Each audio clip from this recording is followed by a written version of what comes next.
Il est très exactement 8h sur Studio Qualité à Jérusalem, 7h sur Radio G à Paris. Bonjour à tous et bonjour à toutes. Olivier Granilic au micro pour le premier rendez-vous avec l'actualité israélienne de ce matin. Et commençons avec l'immunité parlementaire du Premier ministre qui est la pierre angulaire de la démocratie. C'est une déclaration faite hier par Binyamin Netanyahou lors d'un allumage de la 8e bougie de Hanouka. Organisé au QG du Likoud, le Premier ministre a annoncé qu'il rendra publique sa décision finale concernant sa demande donc d'immunité à la commission parlementaire de la Knesset d'ici 48 heures. Cette demande doit être déposée avant mercredi à minuit. Dans l'entourage de Binyamin Netanyahou, on encourage à déposer cette demande avant le débat prévu demain par 3 juges de la Cour suprême qui doivent donner leur avis si le Premier ministre israélien peut former un gouvernement malgré ses différentes inculpations. Le cabinet de la sécurité a approuvé hier la proposition du ministre de la Défense, Naftali Bennett, de geler 158 millions de shekels de l'argent qu'Israël reverse à l'autorité palestinienne. Il s'agit de la somme que l'autorité palestinienne reverse justement aux familles de terroristes tués ou blessés lors d'attentats à l'encontre d'Israéliens. La loi sur les déductions adoptée en 2018 oblige le ministre de la Défense à présenter au cabinet de sécurité des informations sur le montant que l'autorité palestinienne verse chaque année aux terroristes et à leurs familles.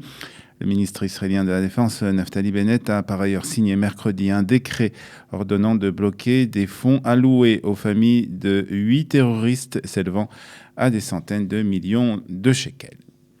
L'organisme du ministère de la Défense responsable des autorisations pour la construction d'unités de logement en Judée-Samarie devrait donner son feu vert cette semaine à la construction de plus de 2000 maisons. C'est ce que nous avons appris hier. Ce chiffre est largement inférieur, légèrement plutôt inférieur aux 3000 unités de logement annoncées par le Premier ministre israélien Binyamin Netanyahou la semaine dernière lors d'une conférence avant la primaire du Likoud. Sur les 2000 logements confirmés, 786 habitations recevront une validation finale pour leur construction, tandis que 1275 unités restantes devront encore être approuvées par différentes étapes d'urbanisation.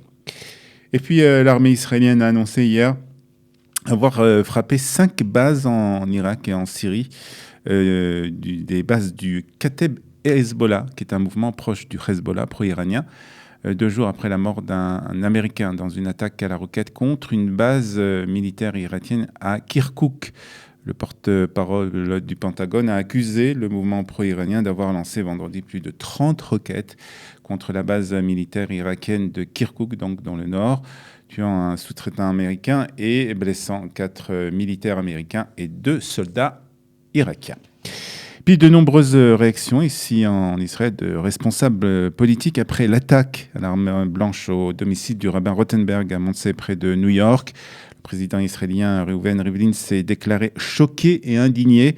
La montée de l'antisémitisme n'est pas seulement le problème du peuple juif, ni uniquement de l'État d'Israël, a déclaré le président de l'État sur Twitter. Le président de la Knesset, Yoli Edelstein, a lui évoqué un événement très grave qui doit être traité à sa racine.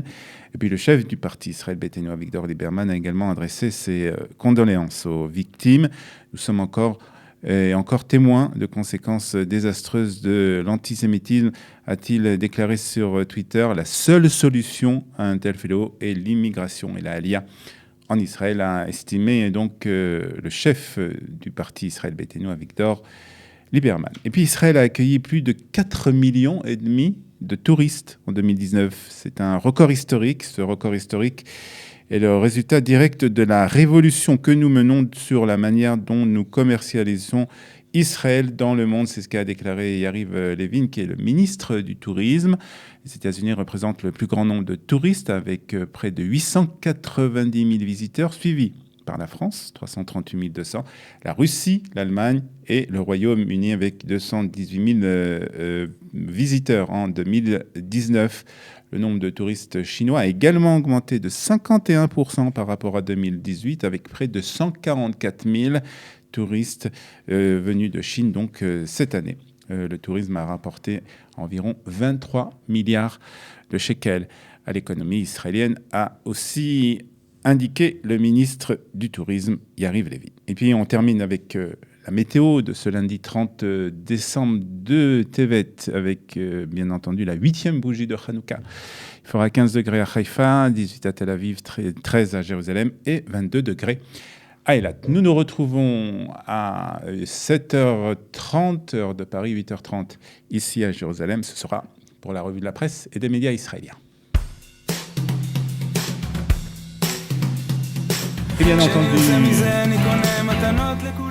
bien entendu, nous continuons notre heure d'actualité sur Studio Kalita jusqu'à 9h. Nous sommes ensemble avec des invités, une rubrique habituelle dans quelques instants.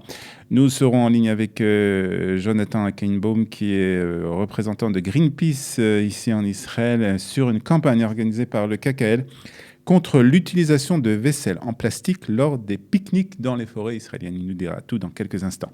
8h30, ce sera l'heure de la revue de la presse et des médias israéliens. 8h40, Eliana sera avec nous pour sa revue, sa chronique historique. Et puis à 8h50, ce sera Michel Gerfinkel qui sera avec nous de Paris pour nous parler de l'attaque à Monsey près de New York au domicile d'un rabbin, et surtout de la montée de l'antisémitisme aux États-Unis. Pour le moment, ce sont quelques notes de musique sur Studio Kalita.